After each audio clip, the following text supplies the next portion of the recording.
dialectically related. The part we start off with in substance ends up showing that mere substance itself, or the essence of existence, is interrelated with its accidents at the same time. So, oh, echo on my end. I'm just trying to think about that. So the substance is something that sort of is the content that generally continues on, even when it doesn't. In but where there's another thing to take its place, while the form is almost consistently changing under illusory being. And so it's kind of in the sense that substance can't exist statically.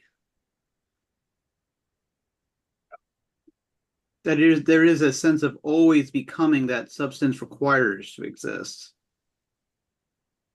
Well, I guess a summary of how we transition to cause and effect. Yeah. This is another example of Hegel's conception of time as an always becoming, not the static block universe. Well, nothing in here goes static. Mm-hmm. The I keep thinking about his critique and how he's constantly referring to angles of philosophy throughout the ages that take whatever stop on the stations of the logic that we've stopped on as the absolute, as opposed to just what it is according to Hegel, and trying to draw the comparison between those two. And I think that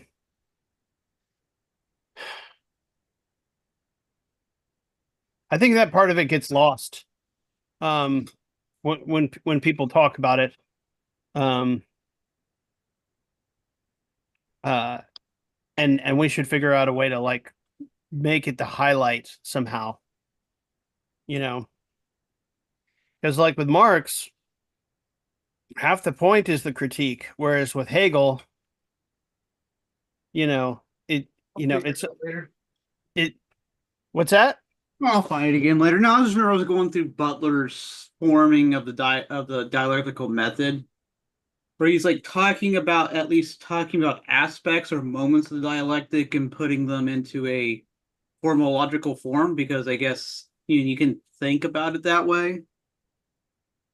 And the way he kind of Hegel keeps bringing up, this form of the absolute or this form, and we can only bring about one in the end. It's like, I don't know what you're getting at. Did you misunderstand?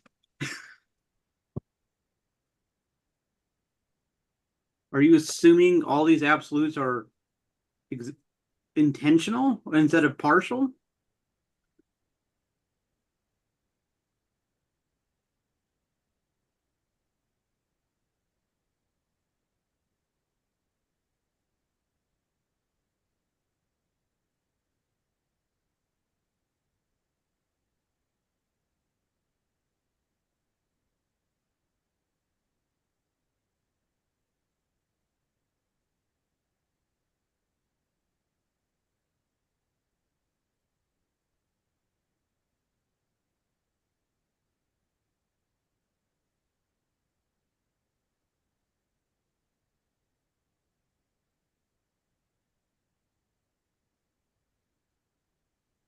Hey, sorry, just doing like several things at once. Oh, I figured I'm down at this point. that time of night. Yeah.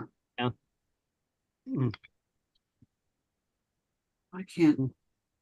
But yeah, I think he kind of talks about. I can kind of wonder how people how the understanding kind of hits with absolute with the substance. Like I know some of it can hit the form of being that can be assumed to be substance, but that's very limited early on. Or do they hit some point of substance here and then immediately abstract it, and it becomes the more basic form, more abstract form of substance, which is back to sphere of being. I mean, in the end, you get the same place, but it kind of makes it curious with the path they take to get back there. Yeah. But I guess it is also interesting to have much more determined explanation of how substance develops itself, how it's self-causing. Because I don't think I even got it in the encyclopedia until I read it here in the full logic. Say that again. Oh, that I didn't really understand how substance is self-causing until Hegel describes it in the bigger logic. Yeah. And then suddenly it just makes sense because it's because it's in motion. Consistent motion, so cause and effect is how that functions. Yes. Okay. And Sure. and just for our complete sense of completeness, what is moving by itself? We are. Yeah. I mean, in a nutshell, these are just parts conditioned by the whole, which is us. Right? Right. Well, Mm.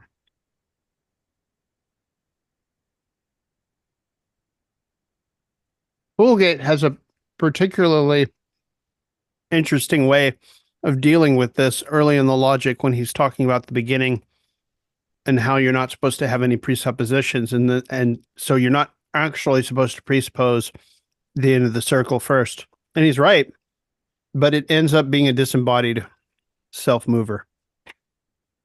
right. Or the category itself. Depending on how you word it. Hegel himself uses the language of self-movement in the categories such that you really can't do anything else but try to say that. What, honey? Popsicle. You already had a popsicle. Popsicle's over. That's questions. Yes. That's Julian. Yes, go play, honey. That's Julian. You already had yours, honey. Tomorrow. Tomorrow. Go play. Okay.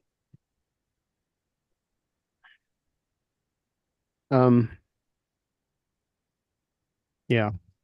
Are there any quotes that you feel like are pretty significant? I mean, I didn't get to legitimately have to go. Don't remember too much from some of this, so. I mean, I just do remember what Harris actually said with respect to Hegel's form of necessity versus the common formal logic form of necessity. Yeah.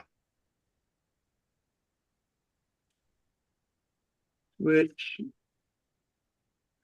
I found the yeah, Harris book. there It's it is. available online on the Internet Archive. Oh, no. So what was it about the Inner Archive again? The Errol Harris book. However long that lasts. They lost a lawsuit, apparently. Yeah, well, that's still available. So Yeah. I have a digital copy from another source at least. yeah, Necessities, other different kinds. The more abstract the object, the more rigid necessity. So the more, because it is relations between working parts machine. Let's see here. This is the determination of the parts by the principle of organization of the whole. And as the principle becomes more concretely comprehensive, the structure becomes more complex and the necessity more flexible. It's in fact not just compatible, but really identical with relevant variation, that is, modification of relationships needful to maintain the unity and integrity of the whole. And so yeah, that's they so much to like strict necessity that more complex more complex forms can have different ways of satisfying the same necessity that you can't you really take into account with the most strict requirement. Yeah. Uh,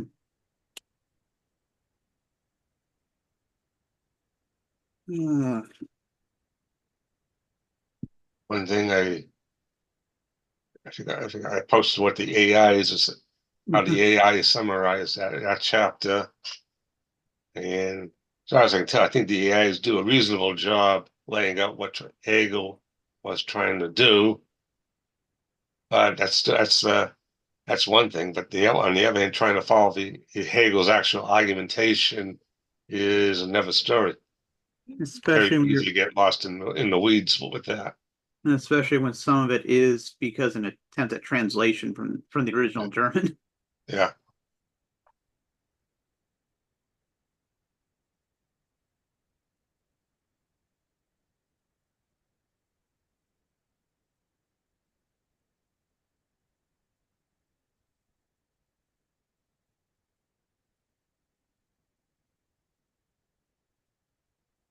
This is also the point where necessity and freedom, the dialectical relationship or the kind of identity between the two becomes apparent in its full form, which I'm trying to think how to word.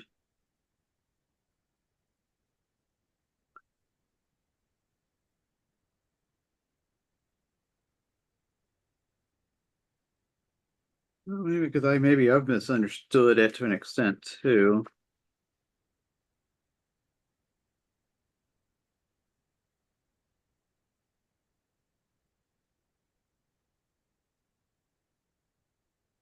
Only comes it's still, which is necessity does not become freedom by vanishing, but only because its still inner identity as is manifested.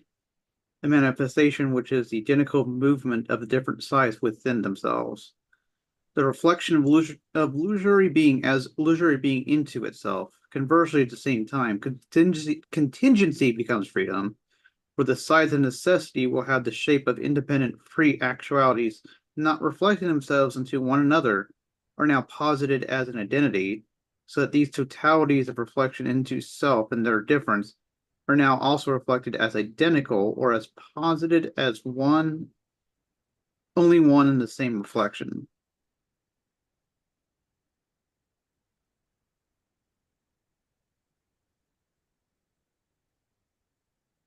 Yeah, probably need to think of that more too. I think Engel's version of it is a lot easier to follow. Yeah. Yeah. I wish I could be more helpful, but I haven't read this section yet. Well, okay, that's a lie. I have read this section in Alex's class, but it didn't really stick Oh, very, very well.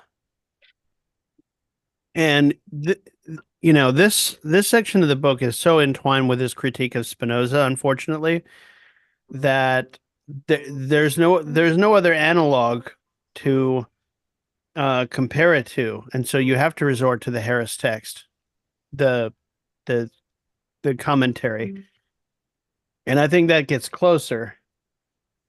It's just, yeah, the absolute relation. Yes, you think about it. So what was it? Substance, attributes. The attributes continue to change, substance continues, which implies there's or even a time when a substance ceases, some other quality comes into the essence that comes in to replace it. And so there's a sense of cause and effect, but cause itself is only cause because of effect. Effect is only effect because itself is an effect of a cause. So they're all self-relating to each other.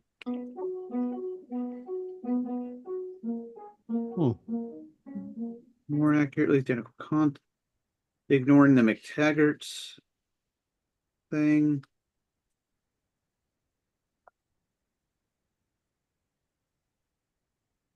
Permanent content is immanent in, I'm quoting Harris. Substance separates itself in accents or attributes which are self-changing self-utterances. The permanent content is immanent in each and all of them, and the immanent identity appears as cause and effect. Immobile permanence is opposed to unceasing causal change. the substance is immanent as much as in effect as cause, and cause is producing effect simply realizes what is potential in itself, and so causes only itself. The effect is therefore as substantial as the cause, and as much active as passive. Accordingly, it reacts upon the cause, and the cause relation becomes reciprocal.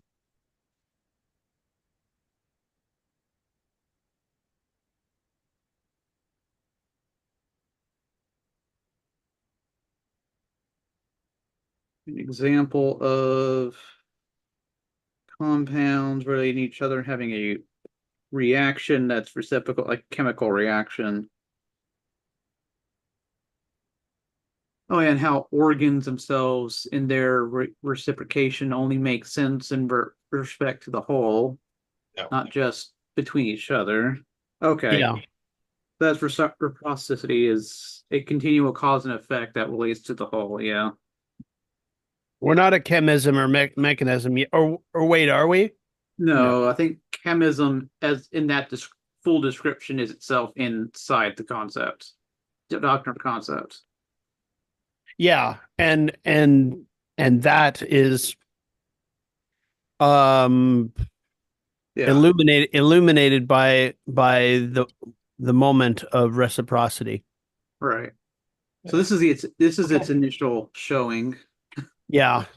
Illusory, it's his illusory being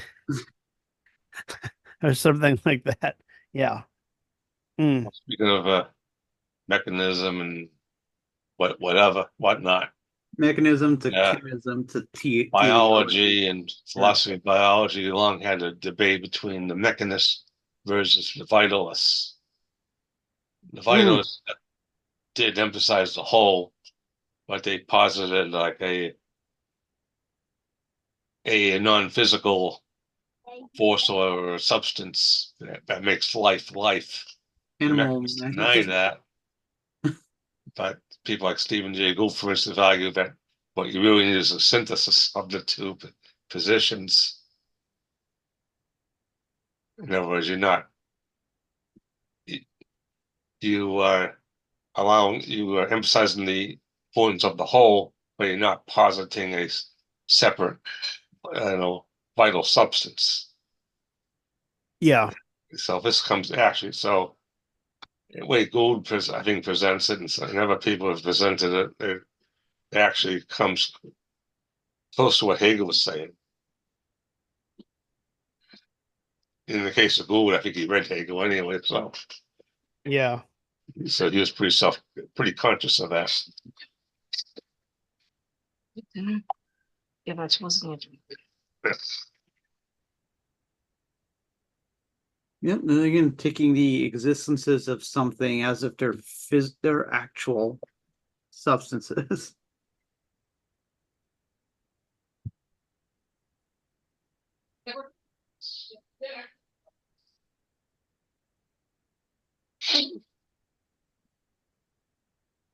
Yeah, the discussions in the logic are about the thought forms of things that are either in thought or in reality.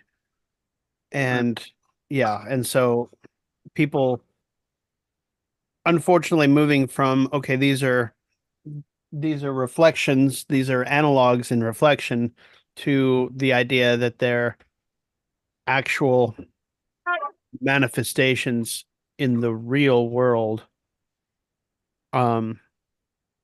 You know, I think that I think that confuses things, and it I think a lot of commentators over the years, have gotten tripped up by that.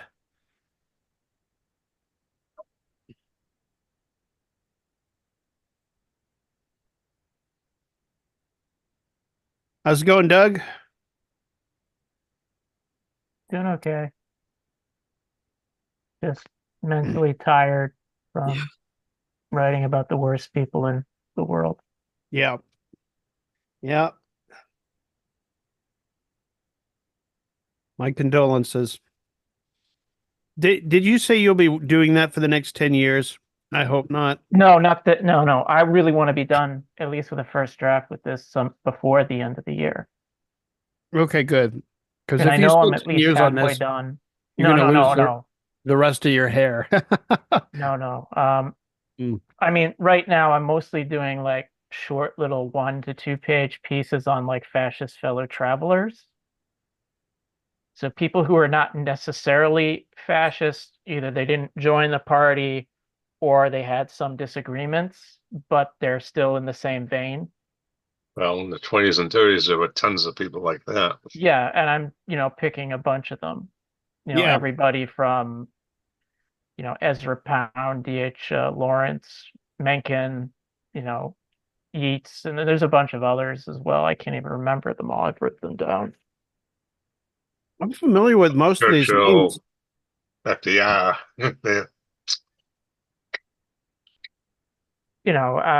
Some of them I'm just mentioning in passing, like Winston Churchill Yep. or von Mises, stuff like that. Those are the more obvious ones. They're worth pointing out, and I found people like, was it I forget how to pronounce this guy's name, Lothrud. Hold on, he wrote The Rising Tide of Color. Yep. He's a real piece of work. He's a freaking Klansman. That guy was, I think, Lothrop Stoddard. He was a Klansman, a pragmatist, a eugenicist. Real piece of work. He was a cyst, all right. I think it was F. Scott Fitzgerald satirized him in The Great Gatsby. Yeah. Oh, wow. Okay. Mm. Sounds like a real piece of work. God. But because I finished with unless there's someone I missed, I think I covered all the Italians I planned to. Mm. Yeah. Okay.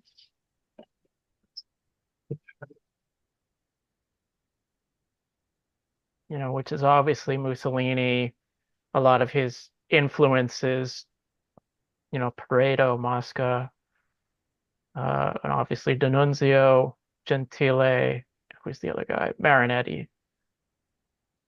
So they should all be more or less done. Yeah.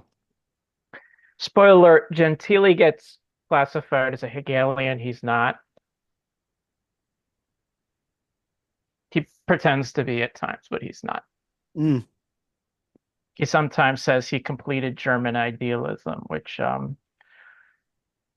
that might be true in the mirror universe. It's not true in this one. Calling someone a Hegelian or a Spinozist or any of that stuff in the 20th century, more often than not, whenever I come across a reference, it ends up being either a curse someone has thrown at someone else or a self-anointing that's anything but what, you know, whatever original source actually was. So it's always a mask of some kind you either threw at someone or someone put on. Well, fascism is full of masks. They wear all kinds of them. They sometimes pretend to be Hegelian, revolutionary, conservative, socialist, and I mean, the conservative is probably the least mask, but the others are definitely masks. Like if you actually get into like what National Socialism lowercase means, Mm. it's all a mask. It's about Yeah. nationalizing the masses. It's about taking class struggle, Marxism, and actual socialism out of the equation and making them like the stepping stones for the new aristocrats, for the Ubermen. When And, when I took classes on the different German eras, and they mentioned the Sturmableitung and its leader as a left wing Nazi, I had my I had my doubts as to whether that's an actual like verifiable thing or just something. it's like this. It's like, and forgive me if this sounds very crude, but it's the best analogy I can think of. Being a left-wing Nazi is like being the thinnest person in fat camp. Okay? It's like it doesn't matter. It's like being the left wing in the Democratic Party. Doesn't matter. Yeah. And no offense if anyone is overweight, but I just Yeah. wanted to, that's the crude point. No, no, you made your point very well. Yeah. It's like there's absolutely nothing at all socialist in any way about fascism, National Socialism, Phalangism, and anyone who thinks that is a moron. Well, There's a meme, if you think the Nazis are socialists, get ready to have your mind blown by buffalo wings because yeah. you are that stupid. Well, given that, I think it points to something that is real, and I wondered if you're going to talk about it a little bit in your article or book, and that's faction fights within National Socialism. Well, first of all, I'm not talking about, at least it's not the center of my book as German National Socialism. I Yeah. do have a chapter planned for some of them, but the focus is on mostly Italian fascism. When I say National Socialism, I really mean just the blanket Yeah. fascism, like any country I do fascist. talk You could about, be like, talking about Franco or any of those places, but like faction fights in and among like the entire I do fascist talk about how international, I some of guess you could them, say. like, there's some disagreement when Mussolini kind of makes compromises with the church and, other traditional elites and stuff like that. But I'm not getting into a lot of the detail about, this is not a history of the regime. Let's just put it like that. It's mostly an intellectual history. I try and talk about things like, like Gentili's like the education minister. I talk about that. Or D'Annunzio occupies a city. I have to talk about that. And there are, D'Annunzio is a rival to Mussolini, so I do talk a little about that, but I'm really not interested in the factional fighting per se. Gotcha. How much slippage is there between the fascist conception of Rome and a rebirth of Rome and the church as a representative of old Rome? I mean, Mussolini definitely wants the rebirth of Rome, and he's willing to pretty much, because he makes those compromises with, like, the Lateran Treaty with the Vatican. Mm. He's able to kind of incorporate that because there are Catholic fascists in Italy and obviously in other countries as well. But he's able to incorporate that in his mythology. But within fascism, there are definitely figures who are more explicitly anti-Christian. Yeah. But it's like the big point is, like, when you look at, say, radical fascism, it's like the Salo Republic or like the so-called left-wing Nazis. It's unrealizable because it's built on faulty premises in the first place as well. So you're kind of looking at it at that level. But yeah, and that's cool. I mean, it's terrible, but it's also cool. I want to. Oh, it's very interesting, like looking at like how they develop corporatism as like a theory, and what it looks like in practice is just enslavement. It doesn't matter. Yeah. It's that's part of like the socialist veneer, and it's like getting into like the rationale behind that's interesting, and how the irrationalism of fascism, it comes from Nietzsche and like the will to power, relativism, and it feeds into like pragmatist currents. And you can kind of see that, building like Mussolini, how he uses that to justify, anti-intellectualism, the cult of war, obedience. Gentili uses a lot of that too, and he doesn't really draw on Nietzsche that much. But there's like all like, this kind of currents that come together. And you can definitely see it also in a lot of postmodernist thinking comes from not necessarily Mussolini. They're not, I mean, I hate postmodernism, but they're not like fascists. They Right. just draw from the same well, if that makes sense. Well, he's one of the leading postmodernists. I mean, some of them are, but I was, don't think all of them are. but he actually started off as a Nazi. Which I mean, one? again, it's like Paul, how do you pronounce it? Paul Lemon, whatever. Yeah. He was from Belgium. His uncle had been a leading socialist there, who turned Nazi in the Second World War. And wasn't Leotard also like Vichy or something?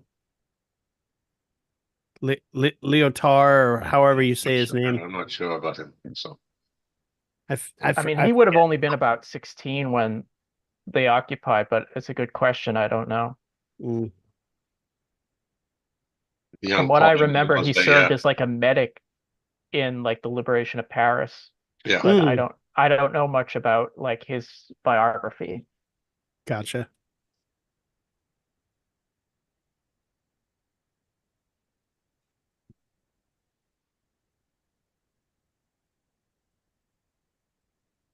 But Do you know how many pages your book is going to be? not yet, no. Not that. Okay. I was just curious. Thin or thick, if you go It's much definitely going to be above thick. the 80 page count, you're going to lose some people. I know, and that's fine. Those are the people I want to lose. I'm kidding. Yeah. I Oh mean, man. because parts of this are like drawn from the essay I wrote last year, it means there's some parts of it I'm not like I'm just like adding in. Mm, Like a fair amount of the Mussolini was just like plopped in, expanded in places, but mostly just plopped in. just sort of There are two grafted in. appendices. Yeah, there are two appendices that are part of the essay. I plan on expanding them a little bit, Yeah. but a lot of what I'm doing now is actually new material because a lot of these fellow travelers were not in there. And Mm. a Oh, lot of the stuff on Hitler and everything isn't in the essay. I meant to ask the new Lacerdo, is it worth a look? You gave it like It, 4 stars. I mean, on the one hand, it's like bashing Adorno and Foucault and a lot of those people. What he does bash them for, a lot of it's like it's correct. Like the Frankfurt School has no conception of imperialism. They are anti-communist. Foucault has a lot of blind spots. Yeah. And it's well written like anything, but on the other hand, like he's a Stalinist, so you get a lot of like this apologeta. He mischaracterizes Trotsky in a few places, and he really, it's productive forces economism. So it's like it's all the stuff about China developing the productive forces. It's like, and he really does prioritize like nationalism over class struggle. Like Okay.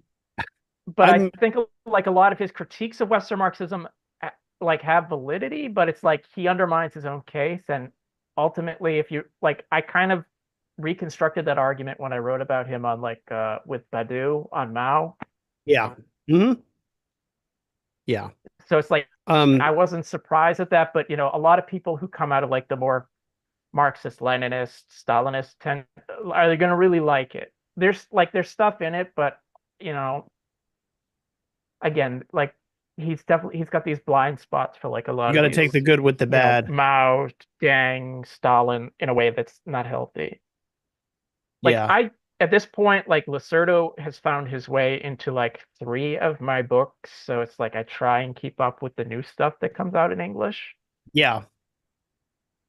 Yeah, that makes sense. This idea of the productive forces, um,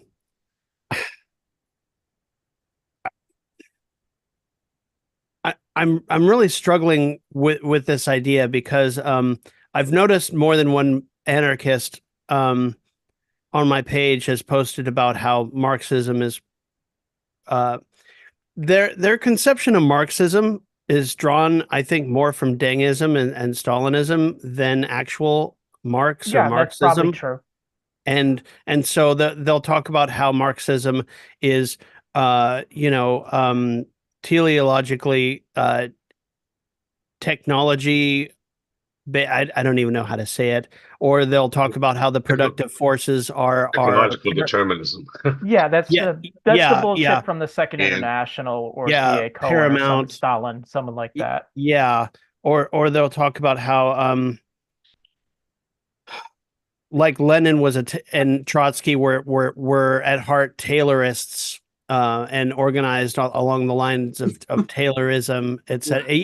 And you laugh, but they believe this stuff, and they'll point to this and this and this, I and mean, say that. anarchists are like not good at history for the most part. And also, on the other hand, it's like I understand like their rejection because unfortunately, in a lot of the world, the dominant current is some kind of Marxist Leninist.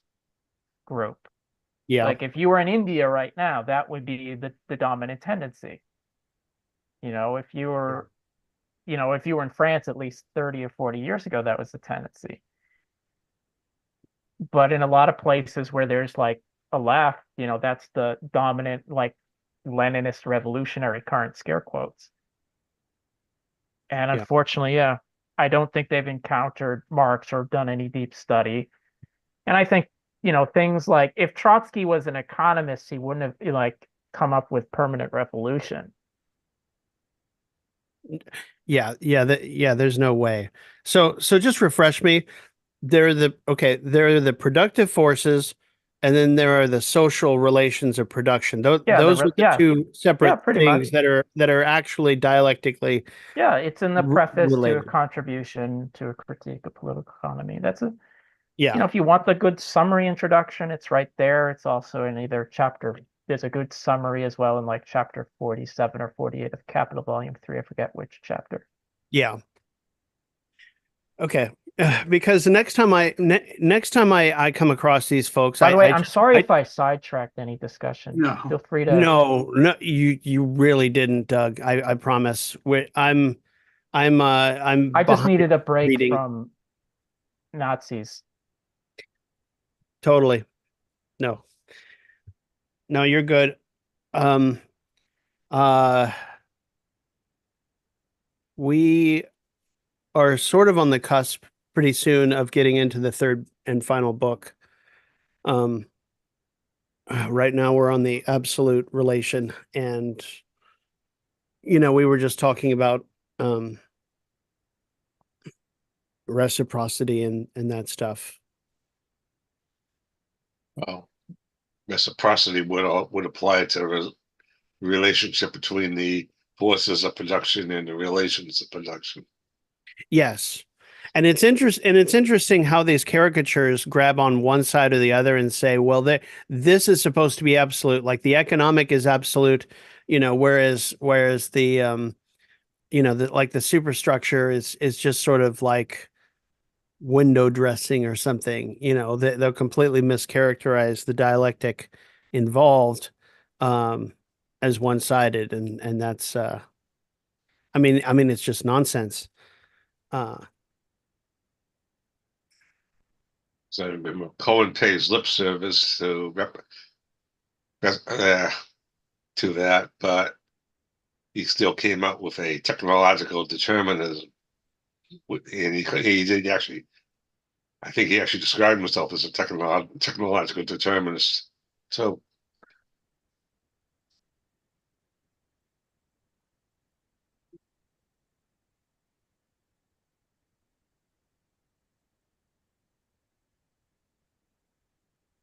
Yeah.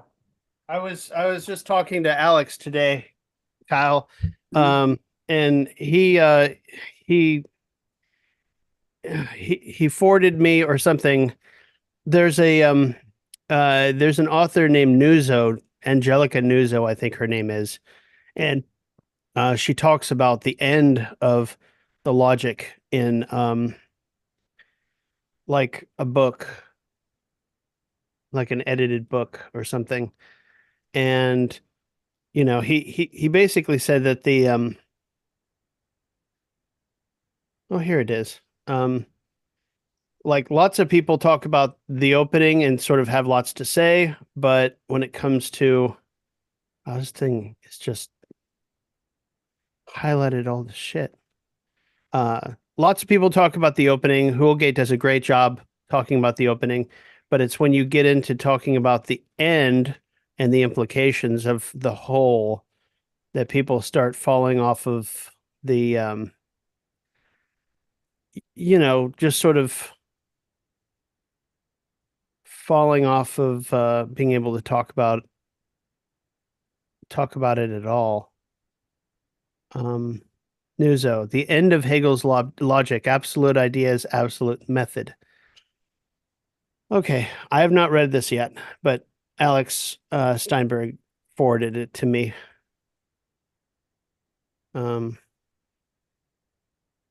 Might be something we actually take up at some point. All right, there it is.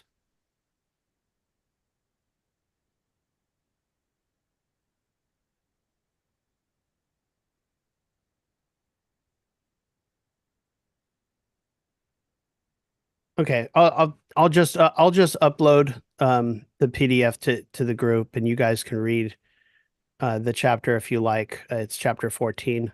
Hmm. There's apparently a lot of good stuff in there. Uh, Stephen Holgate's in there as well. Um,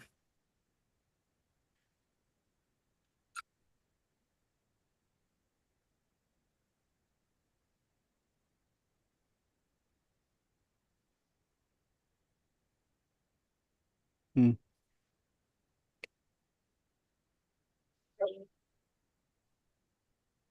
hmm.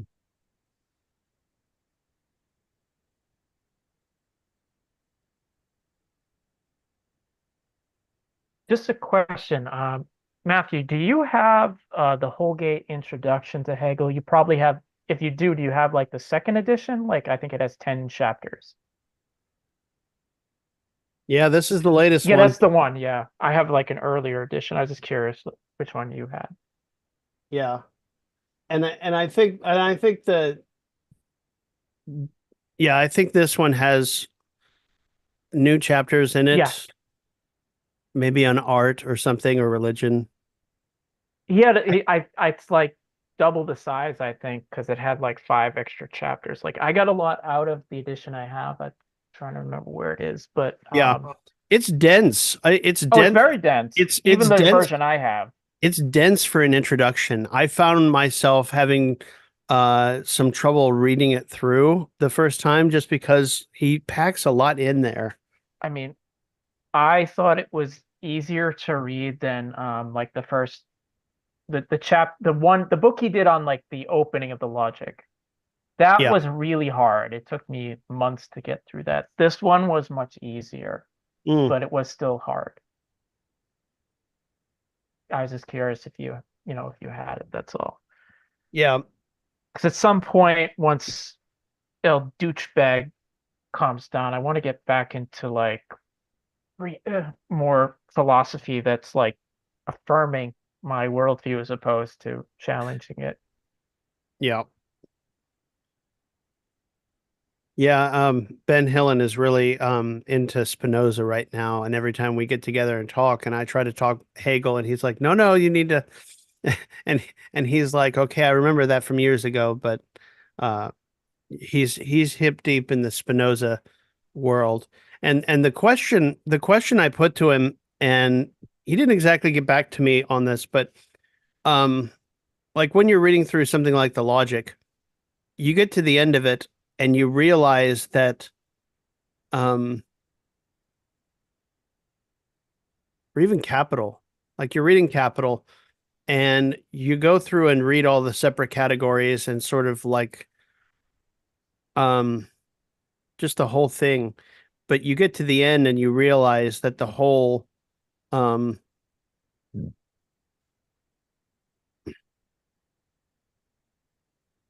sort of the method of having gone through it. Shit, hang on. um Anything open.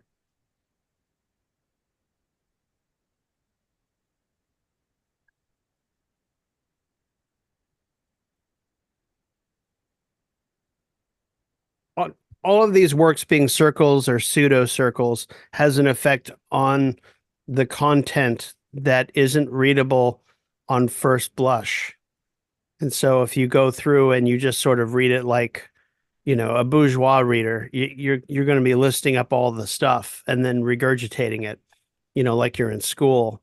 But you get to the end and you realize that the method and the end of the system um, conditions the rest, all of the parts. It adds a dimension to the reading. And that's not always apparent. And it's something that eludes people like Ben Burgess, for example. Like he's out there teaching capital to fellow Jacobinites, right? And saying, well, this is all there is to it. And oh, by the way, he's not saying what you think he says. and he lops off the system, the whole from Yeah. the parts There's is a what he quote does. from I'm not a big fan of the movie Reds for we could get into that sometime if you want, but there's a good quote where John Reed he says, and he's talking about like the reformists and the Socialist Party, said those people upstairs, they think Karl Marx wrote some kind of good antitrust law, which is Yeah, kind of where Burgess and like the Jacobin crowd come down with that. yeah. It's just like liberalism with an oomph or something like that or whatever. A flourish. Oh Yeah. yeah. But yeah, no, yeah, because if you take out the Marx's philosophical system, like you can explain the various categories of value and surplus value, but I don't think you can really explain the interconnections between them. And I think like Kautsky's book on capital is good for explaining those categories, but it doesn't talk about dialectics. And at that sense, like that can be okay for an introduction because whatever, there's only so much an introduction can do. But that's also the problem with any popularization of theory is to simplify it, do you vulgarize it? And I think Kautsky probably thought he was doing his best to popularize, not vulgarize it. Burgess, I don't think, gives a crap about it because like he has a specific political project. And if you were to actually teach Marx's system as what its system was, I don't think he could do it because he'd have to have some kind of cognitive dissonance because he's out there saying like it's okay to support Kamala Harris right now. I don't think you can do that and like faithfully understand Marx. His statements on current politics are a labyrinth of double talk. Like even just trying to read it straight on, like the quote that you put up or whatever it was. I don't even understand what he's saying. It's like he gets halfway into a sentence and then he doubles back and negates what he just said. And it's like, okay, well, which is it? Oh, well, it's both. It's dialectics. Fuck you. You know, is what I want to say to him. Uh, mm,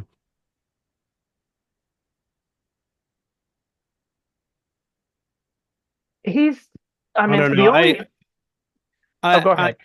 I keep thinking about Rosa Luxemburg and how she was a teacher, um, in the among the socialists, and she had people in her class that she didn't think much of because they just didn't get it, right?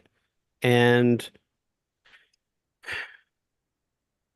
it's not like it's high school and you can give them an F grade. She was just like, yeah, that person's probably not going to be a great theoretician. I And I mean, think because I think one of her students was either Nosk or Ebert. I forget which one. So yeah, I'm pretty sure she had really horrible students. you know, But and I mean, it's not like she didn't so try to explain the stuff to them.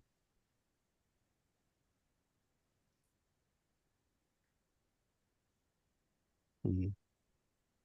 But it kind of makes me hit my head a little bit like Homer, uh, in thinking about how that there are these people who think they understand capital and they're giving reading groups and they're just sort of like I don't even know how it would come across. Hmm.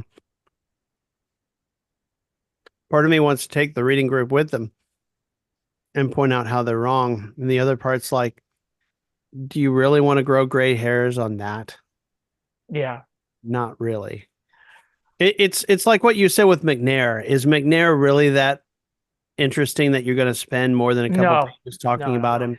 No. Like the I'm sure Burgess is probably a nice enough person, but he doesn't understand Marxism at all. And I don't find him like well versed in philosophy really. And obviously his politics are stupid. And on a more fundamental level, I just don't think he's serious. Like he isn't like a good opponent even. It's like Yeah. the only time I would use him for anything is like if I needed like a writing prompt, which is kind of like, if you notice, like in my analytical Marxism piece, I do mention him in the beginning, but I'm mostly talking about G.A. Cohen. As much as I hate Cohen, he's a better adversary, and everything. Well, he ended up writing a lot more, He and wrote a lot more. He was more serious and everything. It's like, again, I think Cohen was pretty much wrong about it all, but he was like more worth doing. Someone like Burgess is just like, he's not serious, honestly. And yeah, yeah, he's just gonna do his own thing, and I would just, whatever, just keep, you know, doing our thing, really. yeah. He's already in the Democrats. He's writing shitty books. He's talking to Joe Rogan. Who the hell cares about this asshole? Well, someone on his thread actually asked a question that I thought was a really good one, and that is, what exactly is your end game with all of this? Like where is this leading as far as making uh conclusions about revolution or reform or any of that stuff? And he pretty much shouted down the question on the thread, saying, well, that's not really germane to this discussion. And I was like, what are you doing commenting on Marx if it isn't about uh revolutionary conclusions? Like, you know, Yeah. like why exactly are you taking time out of your life to write about this shit on your blog and not giving us a sort of like transparent, here are my goals for doing this, right? It's sort of sitting back, it's like the Phantom Menace. You don't really know what Palpatine is doing until he's got all his pieces ready for Order 66, you know. uh, and even with that, I think comparing him, comparing him to Palpatine, I think that's giving him far too much credit. Yes, it is. Palpatine was far more organized than Ben Burgess.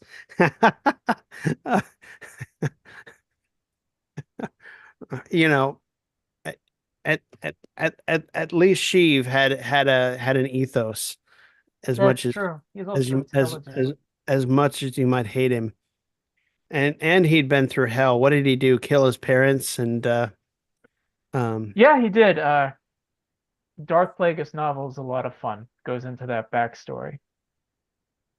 yeah, training through murder. Lots and lots of murder. Man.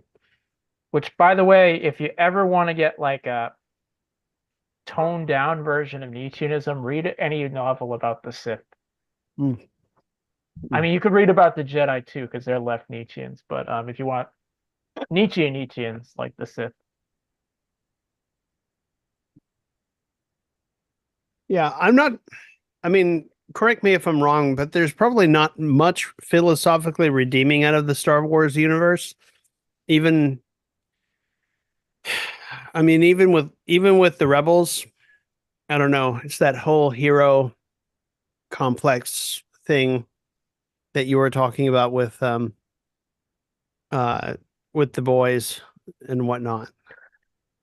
I mean, obviously that's a huge thing in Star Wars. I mean, particularly if you watch the original trilogy, that's not Lucas's own. Has a lot of other influences. Campbell's obviously a big one, but he's comes out of like this anti-war liberalism from like the Yeah, that's 70s. right. Yeah, that's right. He was anti-Vietnam War. So I mean, there's Because that. There's so that part. there's that, and it informs it. Like, and I think I said in the Andor review that I think that show actually does far more to realize like the goals he was kind of setting. When he's talking about like the empire as like imperialism, the United States or whatever, and the rebels as like these underdog guerrilla fighters like the Vietnam Liberation Front and whatnot. which Andor definitely gets into that. And it's interesting. Some of the expanded media, obviously, a lot of it focuses on like the main characters for obvious reasons. Andor is like done it the farthest in almost being like the people's history. It's from the bottom up, these ordinary people. But there are other examples like some of the Rogue Squadron like stuff is basically like these expendable fighter pilots and everything. And there's like all kinds of interesting world building on like how the bureaucracy works and everything, the relation between humans and aliens. It's kind of interesting. Yeah. Found No an article- droids. We don't want their kind here. Like the first time I heard that was like, why don't they like robots? you know? And then you get in the Phantom Menace and you're like, oh, okay. Just found an article where the title is from BigThink.com. Philosophy of Star Wars. Are Darth Vader and the Sith really all that bad? And you start going through the part where the Sith is being, it's just, it's people with the emotions and, the struggle for life, blah, blah, blah. Nietzsche. It obviously is very Nietzschean, and there are like those edge lords who like, the Empire stood for order, discipline, and peace, and these just like these entitled, spoiled kids join the rebellion and everything. And it's like, Andor, really goes into like why you should hate the Empire. Because in the original movies, it's like, it's very abstract. On the one hand, it's like they're imposing villains like Vader or Palpatine. They blow up planets, but they're also bumbling idiots who can't shoot at anything. Andor just shows you like how like insidious it can be, like in Narkina 5 and everything. Yeah, I keep thinking about the speech that his mom gives at the near the end after spoilers after she's already passed on, but she leaves a funeral speech that basically tells them to all take up arms and fight the Empire, and goosebumps every time. Even watching it like the fifth time the other day, I was like, okay, this is woo, this is well done. Like, I mean, that show is filled with great monologues, and that's obviously one of them. Luthen's got his monologue, Kino, and there's probably a few others. There's like, what's his name? Nemec, his manifesto. yeah. And it's all very poignant, it's like very Shakespearean. Like when they do that, and it's like very good. It's like when you watch, like, Star Trek is like very famous for like having like a lot of Shakespearean actors on it, like Patrick Stewart. The one thing I really liked about Andor was that the first episode really gives you the impression that Andor is this very complicated character, but you get into like episode 2 and 3 and you realize that he's just a regular guy trying to keep his head down, and he doesn't really come into his own until the prison scene. And really it comes down to a matter of necessity. Like he doesn't build up that storied personality except through that series of events. Yeah. I mean, I think he's a fairly complicated person, but it's also a regular person, and regular people can be complicated. Yeah. I mean, he shows And up you're and right, he's like, I'm just here for the money. But even Han Solo, when he said, I just want to be in it for the money, we all knew that he was in it for more than that. Sure. Okay. But with Andor, I think they actually get that right. Like, really, he just wanted a payday to lay low and have a flop to escape all the stuff. I mean, he's obviously, after they do the raid, he's very sympathetic to the rebels, but he does want to go off on his own. Yeah. Because it's a slow burn with him, slow development, and he's almost like has this Black Lives Matter moment where he's like, the droid is choking him for doing nothing. Yep. And everything, because he's like, if you watch the show, like he has like casual relationships with people, but Yeah. I don't, it's consensual for the most part, it looks like, but Yeah. and everything. And that's the other thing about it is like it's what's also interesting is like it's called Andor, and obviously, he is the main character, but it's much more like an ensemble cast. Yeah. 'Cause I think like almost all the other characters are as well developed as he is. Whether we're talking Mon Mothma, Nemec, Biggs, whoever you want, I think they're all as well developed as him. And it's a very good ensemble, I might add. You know,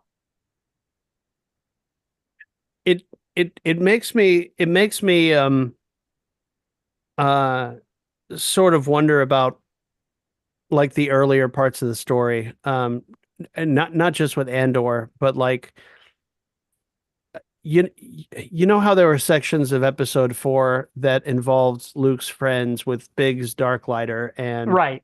other people, and all of that stuff got cut out because they wanted to get in as much of the space fighting stuff as possible. But like all that backstory, would have really filled out, I think, more of the character development Well, had they I agree worked with it you all in. completely. And if you watch like the deleted scenes from the prequels, which I don't think they would have redeemed those films, but like, why did you cut those films? Like, episode 3 had stuff about like the formation of the rebellion in terms of like the senators doing petitions and stuff. And there's like a lot of political like stuff in episode 2 they cut. And yeah, it's like I wouldn't have cut that. And if I would have cut it, I would have had a director's cut edition later. Because I like the big stuff too, because they talk about like what the Empire is doing in the central systems and everything. And you Yeah. also just get more development of Luke and everything. I think part of why they cut it because Luke is introduced early. Like that would be like in the first like 10 minutes of the film. I don't think he actually comes in until like what is it, 25 or 30 minutes? Mm. I didn't time it, so I don't know. But he only appears in like the edition that we see is like when the droids are bought. Yeah, because like so there's the attack and then the droids get away and then And they're traveling it's a bit, they get captured, and then they are sold. And that's where Luke comes in. it's Lucas's love letter to Kurosawa and his hidden fortress where you Yeah. see the two bumbling idiots like bumbling through the countryside trying to do something or other. There's no dialogue for that first 30 minutes almost. You just have a lot of orchestral music and scene changes, which is very interesting. I'm not sure you could get away with a movie like that now, where there's not much talking going on. No. Now that I think about it, I mean, one thing I would like to see though, like a finished cut of Star Wars, and there's stuff from Return of the Jedi, like at the end of the film, like the second Death Star was actually supposed to like turn and blow up Endor, and there are scenes of like the Imperial officers in like the room preparing to do that. yeah, And it's actually kind of cool because at one point one of the officers actually questions the Emperor, is like, "Our troops are on the planet, like blow up the planet." yeah. And that might have given them too much going on, but a director's cut would be cool. Some of that's in the novelization, which yeah. I found it kind of interesting how in both cases actually you have a gas giant. The first one was Yavin and the second was Endor, right? Uh so they were both like Jovian moons basically, as opposed to just like a system like Earth. It's very interesting. One thing that's very interesting about like the original trilogy anyway is most of the action is taking place on like these very frontier worlds. You don't really see like the central areas where the Empire rules. Yeah. Andor, you kind of see it both, because obviously some of it's set on Coruscant, but it's also set on, I can't remember the name of the planet where Andor is from, but it's originally just run by a corporation and the Empire comes in. Ferris? Yes, Ferrex, that's it. Ferrex. There we go. Yeah. Obviously, there's a bunch of other planets you see, like the Aldani, where it's both the Empire and the native peoples, and there's a few others, like the Narkina 5 with the prison and You know, everything. there was supposed to be an entire planet that Count Dooku was a count from, right? And it's just sort of abstracted in the, part of his background, but it's not really like spelled out at all. But he's from like a royal family on one of the planets. But I don't know. The It's only in the final trilogy, the ill-fated final trilogy, where you actually get those central planets, and then they just start blowing them up. I don't know. And one thing that is fun about Star Wars, as poor as some of the movies are, is a lot of the novels and comics really do an excellent job world building in a Yeah. way that I appreciate more. That I appreciate that more for Star Wars than Star Trek, actually. Yeah. But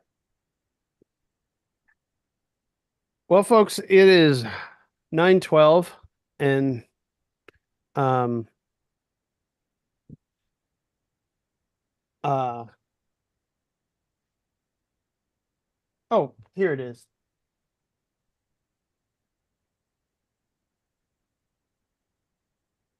So we were on the absolute relation. Yeah, so conception would be next.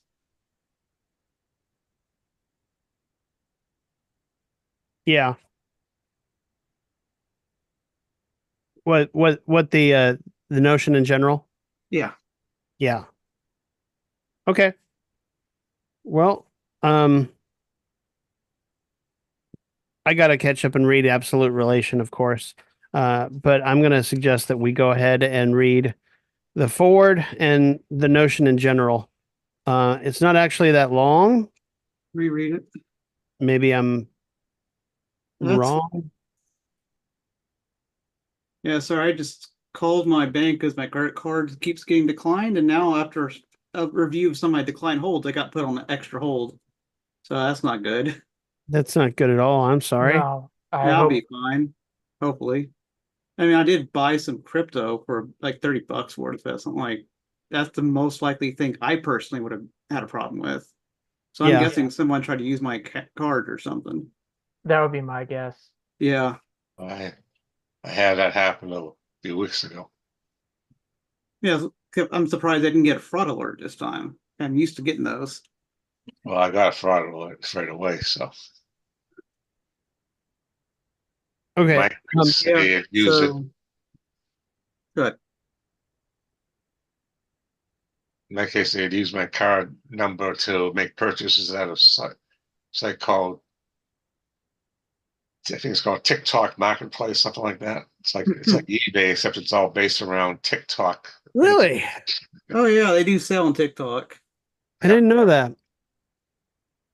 I guess it makes sense that they've set up marketplaces. Yeah. Okay. So, yeah, for next time, just read, the opening of the third book, like the short forward. It's like 2 pages, and then the notion in general, and we'll talk about that on Monday. It's because we read it for Alex's class. I know that. Yeah. So I've, at least between you and me, or me, Kyle, we've already read it within the last quarter year, so Yeah. it won't be that big of a stretch. Right. All right, comrades, you have a great night. Good talking with you. Good Thanks, night. everybody.